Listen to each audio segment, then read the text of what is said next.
Guys welcome back to my channel. তো আজকে আমি আবার আর একটা নতুন ব্লগ নিয়ে চলে এসেছি। টাইটেল অ্যান্ড থাম্বনেল দেখে আই হোপ তোমরা বুঝেই গেছো যে এখন কোথায় যেতে চলেছি। আমি ফুললি রেডি হয়ে গেছি। সকাল এখন মোটামুটি 12টা বাজে, আর বাইরের আওয়াজটাকে একটুখানি ইগনোর করো।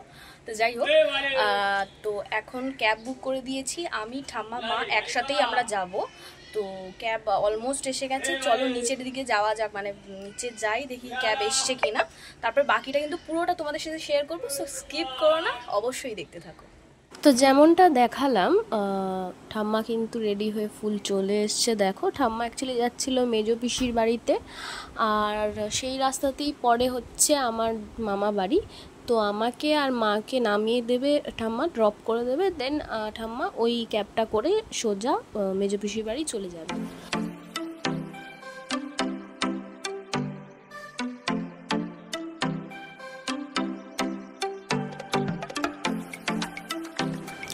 আমরা কিন্তু ক্যাব থেকে আমাদের যেই জায়গায় ড্রপ লোকেশন ছিল আমরা সেইখানে নেমে গেলাম। দেন ঠাম্মা কিন্তু ওই ক্যাবে করেই মেজো পিসির বাড়ি চলে গেল।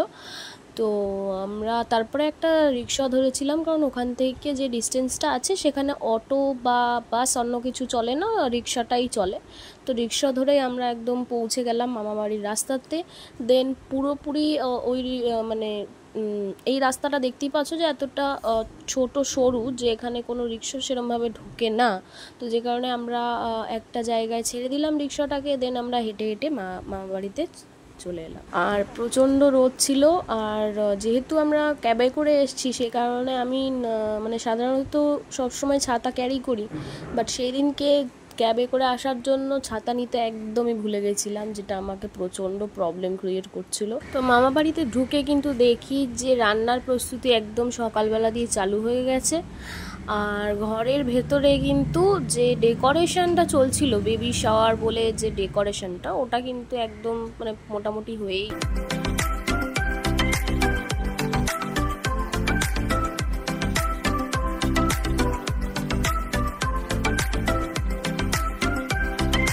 তারপরে বৌদিকে যে লাঞ্চটা দেওয়া হয়েছিল সেটা কিন্তু এত সুন্দর করে সাজিয়ে দিয়েছিল, আর খুব সুন্দর, মানে আমার নিজের এত সুন্দর লেগেছে সাজানোটা, খুব সুন্দর করেছিল। একটু রাশের মধ্যে করেছিল বলে সাইডে ফুল টুলগুলো একটু ইয়ে হয়ে গেছে, যাই হোক, বাট দেখেছো কতটা সুন্দর লাগছে দেখতে। তারপরে কিন্তু বেঙ্গলি রিচুয়ালস অনুযায়ী যেরমভাবে স্বাদের অনুষ্ঠান হয়, আশীর্বাদ পর্ব চালু হয়ে গেল। লোকজন সবাই চলে এসেছিল, প্রথমেই আশীর্বাদ করছিল বৌদির মানে শাশুড়ি, মানে আমার মামি।